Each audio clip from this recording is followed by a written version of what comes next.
ঈদ উল আজহাকে সামনে রেখে পশু লালন পালনে ব্যস্ত সময় পার করছেন খামারিরা। এ নিয়ে আরো জানাতে নরসিংদী থেকে যুক্ত হচ্ছেন শাহিন মিয়া। শাহিন, জেলায় পশুর হাটে আসলে দরদাম কেমন দেখছেন সে সম্পর্কে জানাবেন।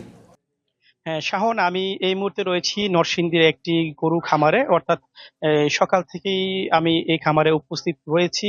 এখানে যেমনটি দেখলাম, অর্থাৎ দেশীয় পদ্ধতিতে কিন্তু এই খামারে গরু মোটাতাজা করার যে পরিচর্যা সেগুলো চলছে। তবে নরসিংদীর যে কুরবানির পশুর হাটগুলো যে বসার কথা সেটি নির্দিষ্ট, অর্থাৎ আগামী শুক্রবার থেকে, অর্থাৎ এই কুরবানি পশুর যে একটি হাট থাকে সে হাটটি কিন্তু বসতে শুরু করবে। এছাড়া সাপ্তাহিক যে হাটগুলো আছে সে হাটগুলো কিন্তু ইতিমধ্যে বসতে বসতে শুরু করেছে।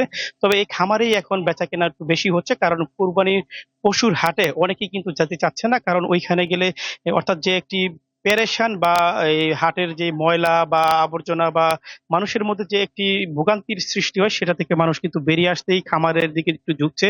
অর্থাৎ খামারে কিন্তু বেচাকিনি একটু বাড়ছে, কারণ এই অনেকেই চাচ্ছে তাদের পছন্দ গরুগুলো খামারে এসে দেখে। অর্থাৎ একেবারে কোনো বিশৃঙ্খলা নাই, অর্থাৎ একেবারে মানুষ মানে তাদের সাধ্যের মধ্যে থেকেই কিন্তু কুরবানি পশু ক্রয় করতে পারছে। এছাড়া নরসিংদীর যেই বিশেষ করে যে হাটগুলো রয়েছে সে হাটগুলো আগামী শুক্রবার থেকে হয়তো শুরু হবে ঈদের আগ পর্যন্ত। ঈদের আর কিন্তু বেশি দিন বাকি নেই। অর্থাৎ খামারিরা প্রস্তুতি নিচ্ছে এই গরুগুলো কিন্তু যদি এই খামারে বিক্রি না হয় তাহলে কিন্তু তারা মূলত তাদের এই গরুগুলো হাটে নিয়ে যাবে। অর্থাৎ আরেকটা বিষয় আপনাকে জানিয়ে রাখি, জেলায় এবছর নরসিংদীর এই যে প্রাণী সম্পদ বিভাগ রয়েছে তারা যেমন জানিয়েছে এখানে প্রায় ৮০,০০০-এর মতো কুরবানির পশুর চাহিদা রয়েছে। তার বিপরীতে কিন্তু প্রায় ৮৫,০০০ কুরবানির পশু ইতিমধ্যে তৈরি বা প্রস্তুত করা হয়েছে। তবে কুরবানির এই পশুর দাম নিয়ে ক্রেতা বা খামারিদের মধ্যে কিন্তু কিছু অর্থাৎ দরদামের যে একটা ব্যাপার রয়েছে। অর্থাৎ তারা ভাবছে যে কুরবানির পশুর একটু দাম বৃদ্ধি পাবে, আর খামারিরা বলছে যে এই খাদ্যের দাম রয়েছে, যদি কুরবানির পশুর দাম একটু